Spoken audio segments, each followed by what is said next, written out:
thì đằng ấy trái chưa tha bị sai cho chó mình có họ tê lục ta trong việc rung lịch khách cầm rật cầm men ta lục ta cầm bông từ cất bị ấy nắng lục ta không miền ấy tê chào con sầm nàng là o nữa trả lìa hơi លាលោកតាហើយពស់កន្ទុយកត់ក៏បានចូលទៅដល់ក្នុងភូមិ ta bị sai cho chó tục còn tôi miết nơi tì na tới nó o nó hai sạch bờ pe còn tôi miết mục cho nơi nông buộc vi cho mình khan tê គ្រានោះដោយមិនប្រយ័ត្នពស់កន្ទុយកត់ក៏បានធ្លាក់ចូលក្នុងរណ្ដៅដែលអ្នកភូមិចេះតែម្ដង ta miên rương ấy hạt ấy có tì ní mê rộn đau bàm ní nhóm chanh con bị sai cho chó hai mơ tơ ក្នុងគ្រានោះពូប្រាតពូកៅមីងណយក៏បានមកដល់ សម្រាប់ហើយលបងកៅពោះយៈនេះហើយគឺជាពោះដែលបានស៊ីអាពៅនោះពួកយើងនាំគ្នាដុតវាចោលទៅ មែនហើយសម្រាប់វាចោលទៅពស់នេះអាក្រក់ណាស់ តែខ្ញុំគិតថាចាំលបងមេភូមិមកសិនទៅ ក្នុងពេលនោះដែរមេភូមិនិងមេត្រីក៏បានមកដល់ល្មម តើពួកយើងចាប់បានពោះយៈនោះហើយមែនទេ ប៉ុកតើពស់នេះគឺជាពស់ដែលសម្លាប់អាពៅនិងសត្វអ្នកស្រុកមែនទេ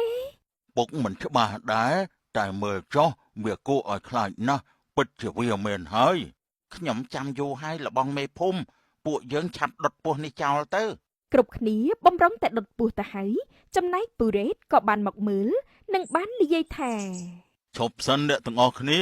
តើអ្នកទាំងអស់គ្នាគិតថាពោះនេះគឺជាពោះដែលសម្លាប់អាពើមែនទេក្រៅពីពោះនេះគ្មានពោះណាក្រៅពីវាទៀតទេវាគឺជាពោះយៈកំណាច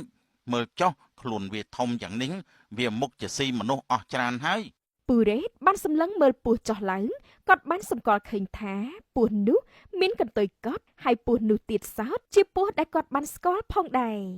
តាមពិតគឺជាឯងតើឯងគឺជាអាកុនមែនទេឯងនិយាយមកថាឯងមិនបានស៊ីមនុស្សទេ ពស់មិនបាននិយាយអ្វីនោះទេព្រោះពស់មិនអាចនិយាយបានជាមួយមនុស្សគ្រប់គ្នាឡើយលើកលែងតែពូរ៉េតតែប៉ុណ្ណោះ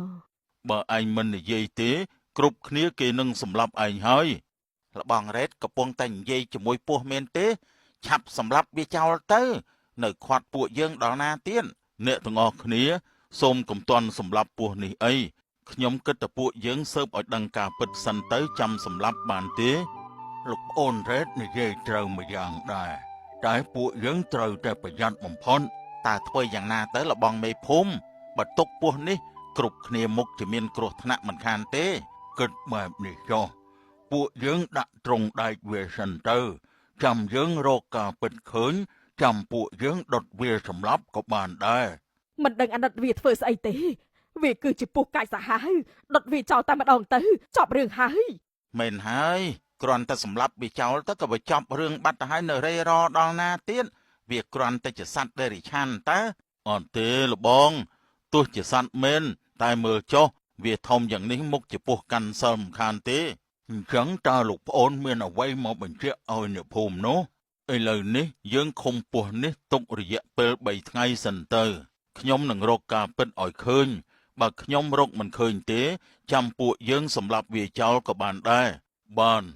ចូលអ្នកស្រុក